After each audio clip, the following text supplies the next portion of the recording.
Media మిత్రులకి హృదయపూర్వకంగా ధన్యవాదాలు తెలియజేస్తున్నాను. మరి నాది కాకినాడ జిల్లా ప్రతిపాడు నియోజకవర్గం శంకవరం మండలం అన్నవరం గ్రామం. నా పేరు పలివిలి సతీష్. మరి ఇటీవలి కాలంలో నేను వైఎస్ఆర్ పార్టీని వీడి నేను తెలుగుదేశం పార్టీలో జాయిన్ అవ్వడం జరిగింది. మా మిస్సెస్ ప్రతిపాడు నియోజకవర్గం వ్యవసాయ మార్కెట్ కమిటీ డైరెక్టర్గా పనిచేస్తుంది. మరి ఆ ఒక పదవి కూడా రాజీనామా చేసి నేను తెలుగుదేశం పార్టీలో జాయిన్ అవ్వడం జరిగింది. ఎందుకంటే ఈరోజు ప్రతిపాడు నియోజకవర్గంలో ఉన్నటువంటి మాదిగులు ఎవరైతే ఉన్నారో దాని నిమిత్తమై తెలుగుదేశం పార్టీలో గతంలో 2004లో ఎస్సీ వర్గీకరణ చేసినటువంటి ఘనత నారా చంద్రబాబు నాయుడు గారికి దక్కింది. అలాగే ఈ 2024 సంవత్సరంలో కూడా చంద్రబాబు నాయుడు గారు మాదిగులకి వర్గీకరణ చేయడానికి నేను సిద్ధంగా ఉన్నాను, నేను వర్గీకరణ చేస్తానని రాష్ట్ర వ్యాప్తంగా కూడా ఆయన ప్రసంగాలు చేయడం జరుగుతుంది. అంతేకాదు నేను గతంలో ఏబిసిడి వర్గీకరణ చేసినటువంటి ఘనత నాకు ఉంది కాబట్టి మళ్ళీ నేను అధికారంలోకి వస్తే వర్గీకరణ చేస్తాను, మాదిగ ఉప కులాలకు కూడా నేను న్యాయం చేస్తానని చెప్పేసి ఇటువంటి మాట ఇవ్వడం జరిగింది.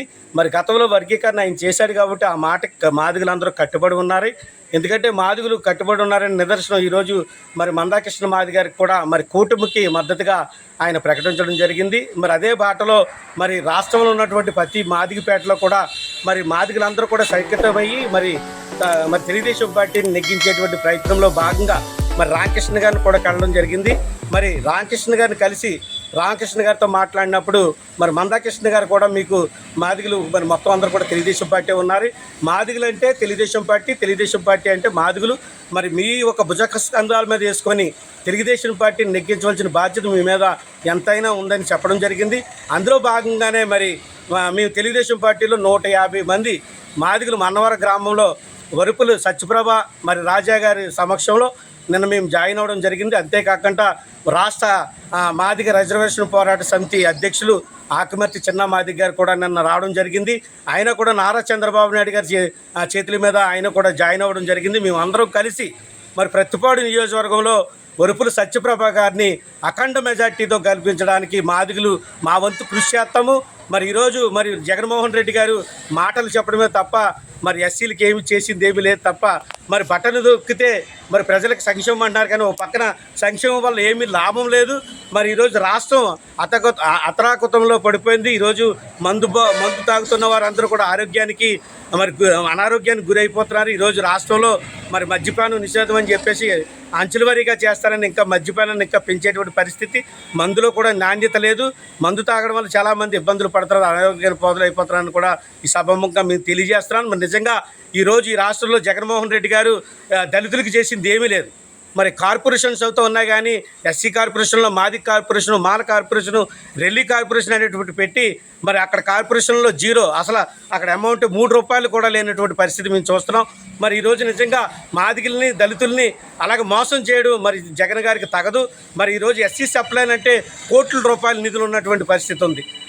ఆ ఒక రాజ్యాంగం డాక్టర్ బాబాసాహెబ్ రాసినటువంటి రాజ్యాంగాన్ని ఆయన కాల రాస్తున్నాడు. ఎందుకంటే ఈరోజు విజయవాడలో విగ్రహం పెట్టడమే కాదు, ఆయన ఆచరాలని ఆయన ఏదైతే చట్టం చేశాడో ఆ చట్టాన్ని మాత్రం కాల రాయడం అనేది జగన్మోహన్ రెడ్డి గారికి తగదు. ఎందుకంటే 2024లో రేపు జరగబోయే ఎలక్షన్లో దళితులందరూ కూడా జగన్మోహన్ రెడ్డి గారికి బుద్ధి చెప్పే రోజు దగ్గర పడ్డది. రానున్న రోజుల్లో తెలుగుదేశం పార్టీ కూటమి జనసేన బీజేపీ అలాగే తెలుగుదేశం పార్టీ అఖండ మెజార్టీలో రావడం ఖాయం. ఈ రాష్ట్రంలో దళితులు అలాగే అట్టడుగున్నటువంటి కులాల వారు వెనకబడిన వారు బడుగు బలహీన వర్గాలు అందరూ కూడా ఉన్నతమైనటువంటి స్థాయికి వెళ్ళడం ఖాయం. బాబు రావాలి, జాబు రావాలి. ఈరోజు బాబు మళ్ళీ తెలుగుదేశం పార్టీ అధికారంలోకి వస్తేనే ఈ రాష్ట్రం ఓ పక్కన సంక్షేమం డెవలప్ అవుతుంది, ఓ పక్కనేమో మామూలుగా హైటెక్ సిటీ కట్టినటువంటి కనుతుంది. ఆయన మళ్ళీ అధికారంలోకి వస్తే ఈ రాష్ట్రం కూడా మళ్ళీ అభివృద్ధి చెందుతుందని కూడా మేము సభముఖంగా తెలియజేస్తున్నాం.